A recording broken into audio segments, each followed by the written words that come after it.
Turkey's military has launched fresh artillery strikes against Syria. It had earlier fired on the war-torn state in retaliation to the shelling coming from the Syrian side, which killed 5 Turkish civilians. Several Syrians were also reported dead as a result of the unprecedented military exchange. And RT's Middle East correspondent Paula Slier joins us now live with more. Hello, Paula. So it looks like Turkey's retaliation isn't ending anytime soon. Certainly not. Into the early hours of Thursday morning, Turkey launched military fire against Syrian targets. This follows overnight operations in which the Turkey military continued to fire onto the Syrian side. Now, the whole incident was sparked when a mortar bomb was fired from Syria into Turkish territory. It hit a residential building, killing 5 members of the same family and injuring another 13. We don't yet have clear information as to who fired the mortar. We don't have exact information as to the extent of the Turkish retaliatory actions, but certainly this is intensifying the situation on the ground. We are receiving reports that a number of Syrians have been killed by the Turkish operations, and what we do expect later today, Thursday, is that the Turkish Parliament will make a decision whether or not to authorize cross-border operations in the area. If indeed they give this the nod, what we will see is that the Turkish military can operate freely. Now, in the past, the Turkish military has moved into northern Iraq to root out their Kurdish militants. And what some people are noticing is a parallel action where you're almost seeing now that Syria is moving into countries to deal with rebel fighters there. Turkey immediately banged on the doors at NATO and the UN. What's been the reaction there?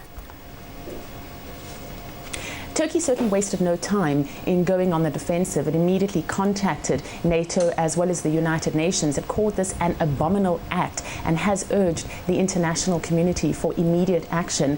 Now, on Wednesday night, an emergency meeting of NATO was held in Brussels. The Syrians did issue an apology. They offered their condolences to the family, and both sides have called for restraint. At the same time, we do expect that the Turkish call for the United Nations Security Council to meet immediately will be dealt with today. What we're hearing from the Turkish is that there needs to be immediate and urgent action to what they call Syrian aggression. So the situation on the ground quite fluid, and it remains to be seen what happens in the coming hours. Absolutely. RT's Paula Slier reporting there live. Paula, many thanks indeed. And with Syria still locked in a civil war, the government says it's investigating the origins of the deadly attack on the Turkish village. But some experts in Turkey think the incident plays into the hands of some regional figures who are eager to see Ankara drawn into conflict with Syria. We only know that a mortar has been fired across the border. We don't know whether it was fired deliberately or accidentally. We don't even know who fired it. There's been no proof that it was the Syrian army that fired it. It could be a provocation. I mean, no one really knows. There's been a steady increase in tension along that border for a long, long period of time. And, people have taken positions on this situation. And we also know there are several governments which are anxious for Turkey to kind of take this kind of action. Qatar is one, Saudi Arabia is another. So they will be weighing up the costs and the benefits tomorrow. Turkey's kind of policy on Syria is not popular inside this country. There's growing domestic opposition to the government's line on Syria. So I think that for the government to kind of succumb to the temptation, perhaps, and kind of take part in some kind of operation across the border to create a no-fly zone would be extremely unpopular inside Turkey.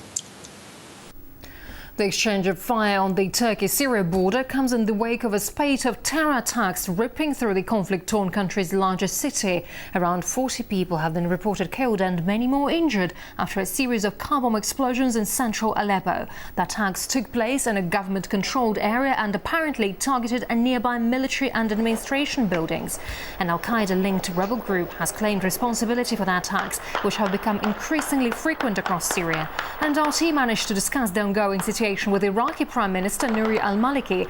He says an overwhelming approval of the rebels by some international players instigates more violence and hampers peace efforts. Dialogue will definitely take place as we're concerned about the Syrian problem. First of all, the split in Syria affects us. The ongoing situation has repercussions on Iraq. We will discuss these issues with Russia in order to decide what we have to do to make the existing initiatives work. That is, the first Arab League resolution, the guidelines of the Geneva Conference, which go to prove that a military approach is inapplicable and arms supplies to the government forces as well as the opposition should be cut off. We want it to work, unlike those perverted decisions approved during the foreign ministers' meeting. Unfortunately, a number of countries haven't taken in these recommendations and keep supplying Syria with weapons, which worsens the situation. And there's more on the aftershocks the Syrian civil war is sending to Iraq and elsewhere at RT.com for you.